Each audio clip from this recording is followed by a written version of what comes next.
In the first 3 decades of the Great Crusade, the fleet of the Emperor of Mankind made enormous headway in rapidly expanding the newborn Imperium across the stars. Together with his genetic son, the Primarch Horus Lupercal, they brought the light of the Pax Imperialis to hundreds of worlds. On many, they defeated the Xenos and petty tyrants who oppressed the lost colonies of humanity. They fought side by side, saving each other's lives on countless occasions as a seemingly unshakable bond of affection arose between them. In all that time, the Emperor had never found another of his 20 Primarchs. But then, in rapid succession, not 1, but 2 reports came from rogue traders militant scouting ahead of the primary Imperial fleet. They had discovered worlds ruled by figures out of myth.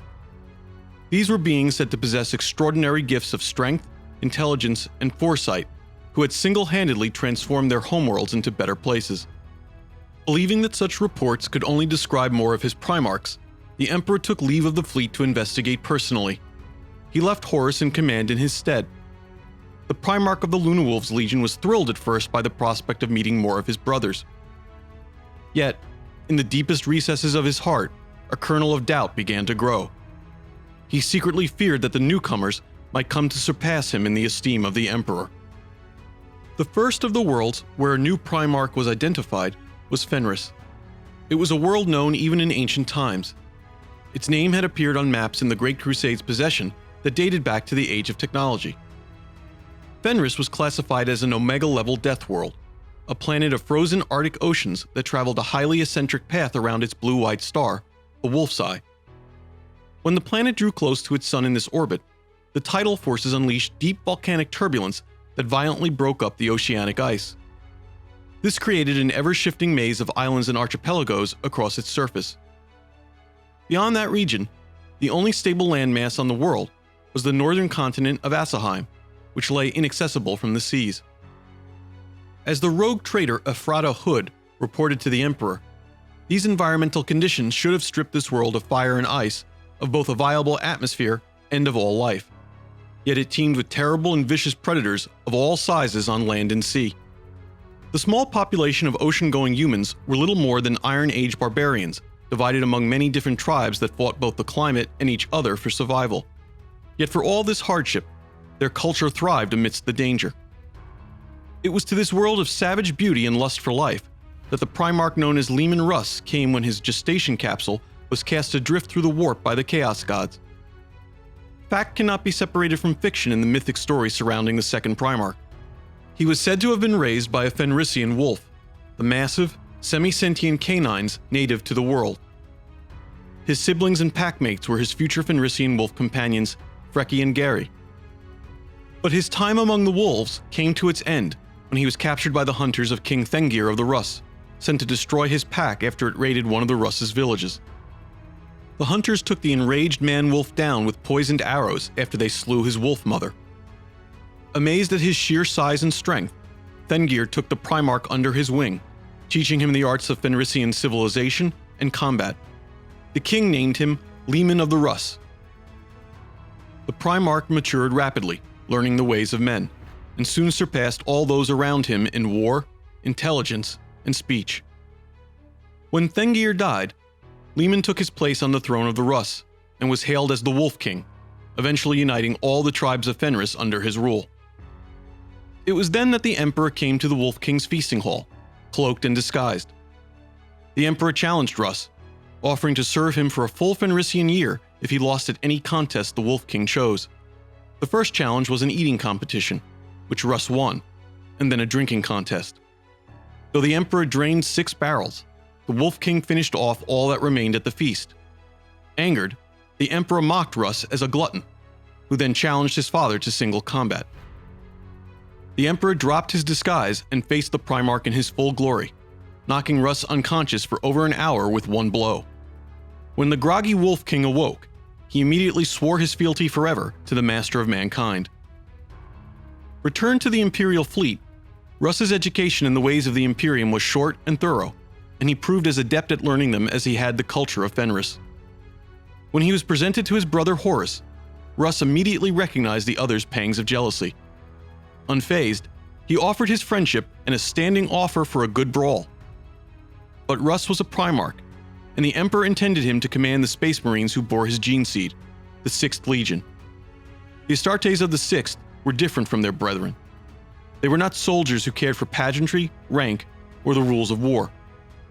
They were feral predators who fought best on their own and often had no regard for civilian casualties. They were rarely used in conjunction with the other legions.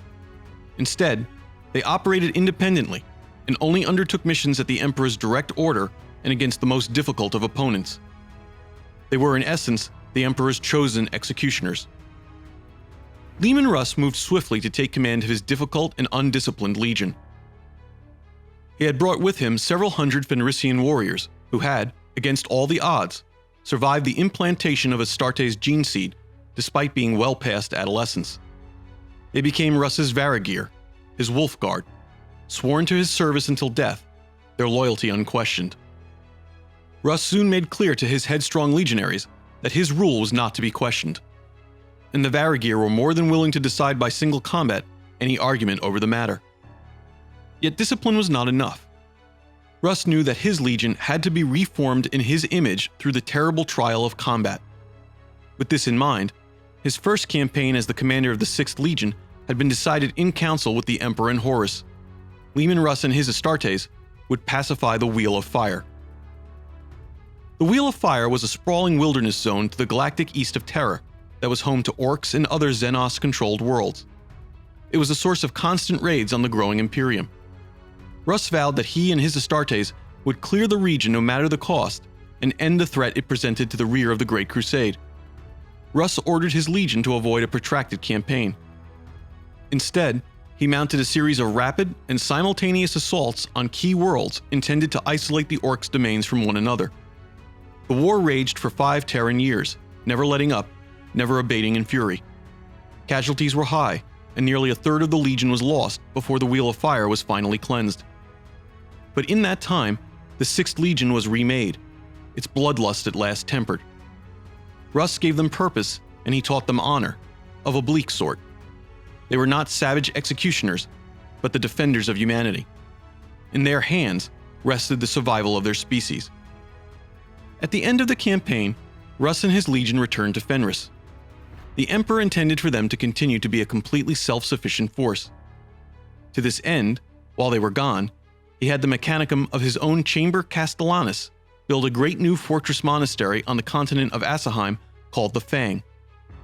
The Legion used the new facilities to recruit Fenrisians into its ranks, since the Wolf King's people already shared the culture he had embedded within it.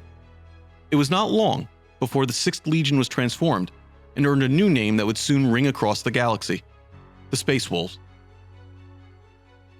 It was only a few years after the end of the Wheel of Fire campaign that the 3rd Primarch was discovered on the world of Medusa. Medusa was in its own way as harsh as Fenris. It was an ancient mining world, still circled by an artificial ring of space elevators once used to extract its resources. But the planet was geologically unstable, plagued by almost constant volcanic eruptions and earthquakes, which ejected so much ash into the sky that the sun rarely shone. Its people were divided into nomadic clans who moved constantly across the ever-shifting landscape in great, caterpillar-like mining vehicles. They were led by the Iron Fathers, the half-tech priests, half-shamans, who ministered to the clan's spiritual and technological needs. The Primarch, who named himself Ferrus Manus, arrived on Medusa as a fiery meteor. His gestation capsule slammed into the tallest ice mountain on the world, shearing it in half. Ferrus emerged from the mountains to greet the Medusan clan several years later, already fully matured. From the start, he sought out challenge after challenge, determined to find the limits of his superhuman prowess. The myths that surround Ferrus Manus are as extensive as those of Leman Russ. One tale tells of how he once humiliated a storm giant in a test of strength by carrying an entire mountain range on his back after the giant had lifted up only a single mountain. Another tells of how Ferrus hunted and killed the great silver worm Acernoth, a creature made of living metal. He slew it by holding it submerged in a lava flow until it was destroyed. But its living metal melted and flowed around his hands, encasing them within the silver material that was as supple as flesh, but harder than adamantium. Ferrus was a master of the forge as well, who returned to teach the people of the clans how to make strange and powerful weapons and tools often using his own hands to shape the metal. Much like the Emperor on Terra, he gave the fruits of his teachings to the clan's Iron Fathers. They made sure their people used the knowledge to better fight and prove they were worthy of survival. Medusa's civilization rapidly advanced, but Ferrus never took sides in the clan's conflicts, believing that such infighting only made his people stronger by purging their weaknesses. By the time the Emperor arrived at Medusa, Ferrus Manus was revered as the Gorgon by the people of Medusa. He had become their warlord, sage, and demigod. When the Emperor made himself known to Ferrus, the Primarch recognized him as someone who was his equal for the first time. They fought one another, as Ferrus was determined to finally test himself against someone who might best him. The tales say the two were evenly matched in all ways. At the end of the contest, a bond of mutual and unbreakable admiration had been forged. Though Ferrus was loath to leave his people behind, he knew he had made them strong enough to survive without him. He believed passionately in the Emperor's cause to unite all of mankind. He felt that humanity was in terrible danger, not least of all from its own weaknesses. Without unity, it would slowly be destroyed a world at a time by the threats of the galaxy. The Gorgon gladly took control of the Space Marines created from his genome, the 10th Legion, who were soon renamed in his honor as the Iron Hands. They became a literal engine of war under his command, and specialized in the effective use of advanced technology and the systematic application of force. They were masters of armored warfare, and served more effectively than their brethren with other Imperial military forces like the Mechanicum and Titan legions. Their technical savvy meant they were the legion chosen to face foes who still retained some of the advancements of the age of technology. In addition, because of his focus on combined arms, Ferrus was often placed in command of multi-legion task forces on the battlefield. It was there that he forged effective alliances with other legions like the Emperor's Children.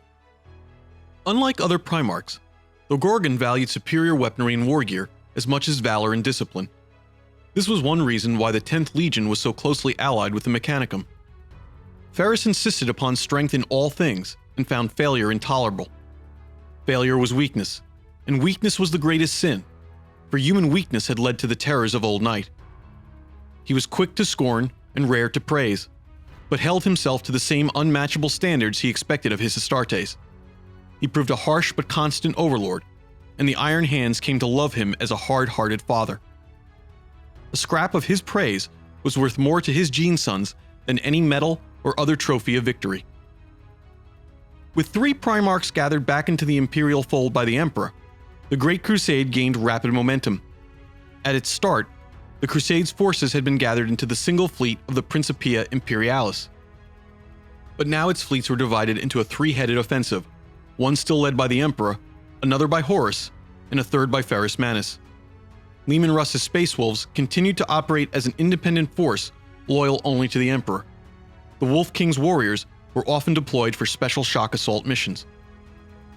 In time, as the Great Crusade reunited more of the human-settled galaxy, new stories of demigods flourishing on far-off worlds were reported to the Emperor.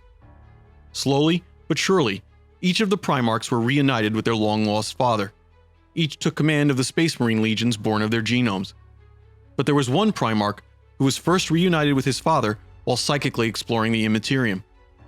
And the Emperor brought him dire news, for without his aid, his legion faced certain extinction.